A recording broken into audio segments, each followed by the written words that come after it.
it's Miss Winters, and I'm here to read Grace for President, one of your book choices for our school election. Charlotte, are you excited to hear the book? Ooh, look how excited she is. Here we are. There's Grace. One Monday morning in September, Mrs. Barrington rolled out a big poster with all of the president's pictures on it. Grace Campbell could not believe her eyes. "Where are the girls?" "That's a very good question," said Mrs. Barrington. "The truth is, our country has never had a woman president." "No girl president? Ever?" Grace asked. "No, I'm afraid not." Grace sat at her desk and stewed. No girls? Who'd ever heard of such a crazy thing? "Charlotte, can you believe there haven't been any girl presidents?" Doesn't she look upset? Finally, Grace raised her hand. "Yes, Grace. I've been thinking it over and I'd like to be president." Several students in the class laughed. "Well, I think that's a star-spangled idea, Grace," said Mrs. Barrington. "In fact, we can have our own election right here at Woodrow Wilson Elementary." The snickering in the room stopped. Grace smiled. "Would anyone else like to run for president?" Mrs. Barrington asked the class. Nobody raised their hand. Becoming president was going to be easy, Grace thought. The next day, Mrs. Barrington made an announcement. "In the name of democracy, I have invited Mr. Waller's class to join our election. Their class has nominated Thomas Cobb to be their presidential candidate." Grace's heart sank. Thomas was the school spelling bee champion. His experiments always took a blue ribbon at the science fair, and he was captain of the soccer team. Becoming president wasn't going to be so easy after all, Grace thought. The teachers put the names of all 50 states and the District of Columbia into a hat. Everyone except for Grace and Thomas got to choose a state.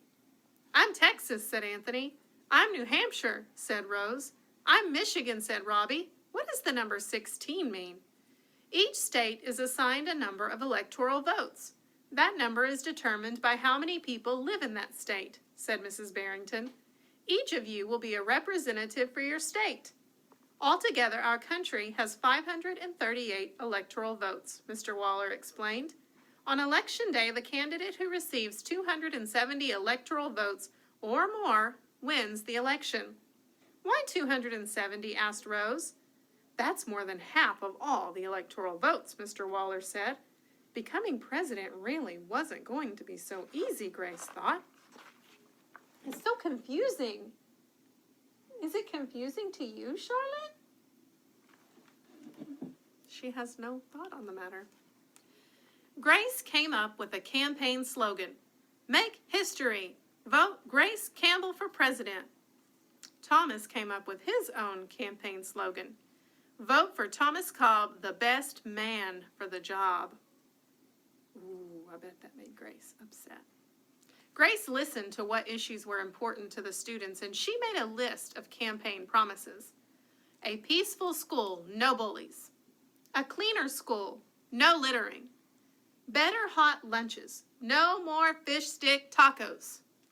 Thomas made up his own list of promises. Free tutoring, free soccer lessons, fish stick tacos every week. Grace made campaign posters and buttons. Thomas made posters and buttons too. Each week, the teachers set aside time for the candidates to meet with their constituents. Polls were taken. Voters were making their choices. Grace continued to campaign. At recess, she gave speeches.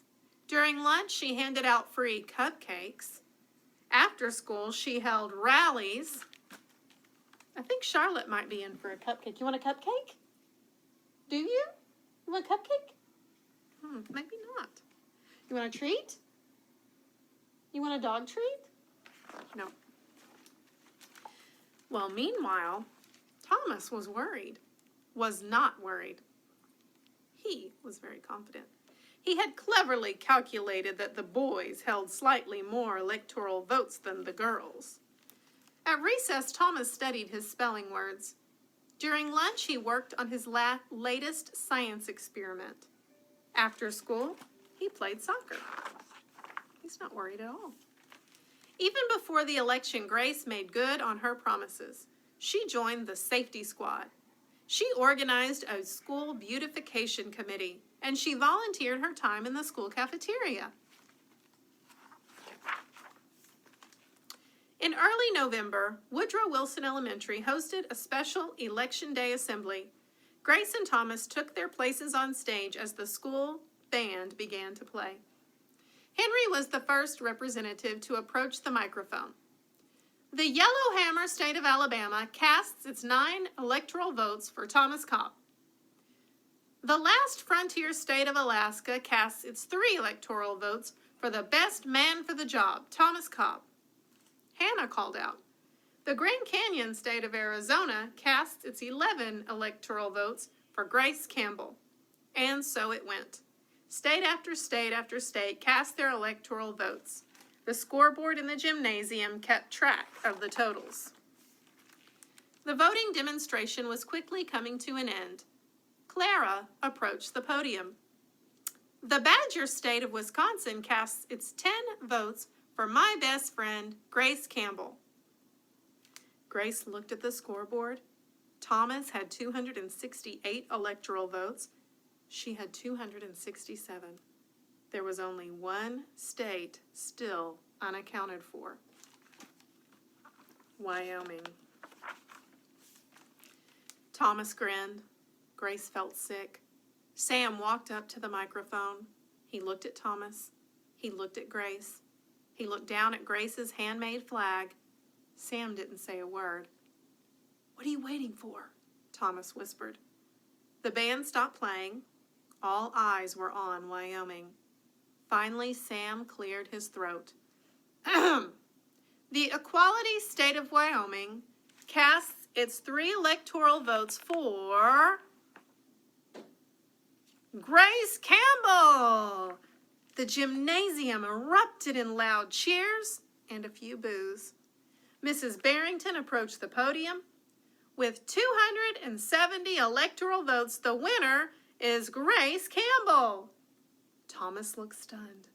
Grace hugged Sam. "Why did you do it?" she asked. Sam handed Grace his flag. "Because," he said, "I thought you were the best person for the job." The following week, students in Mrs. Barrington's class were preparing for their career day presentations. Grace volunteered to go first. She stood at the front of the room and glanced at the poster still hanging on the wall. "My name is Grace Campbell, and when I grow up, I'm going to be President of the United States." This time, everyone believed that she would. The end. What a great book! I loved it, Charlotte. Girl power? Girl power high five? Maybe I need steak.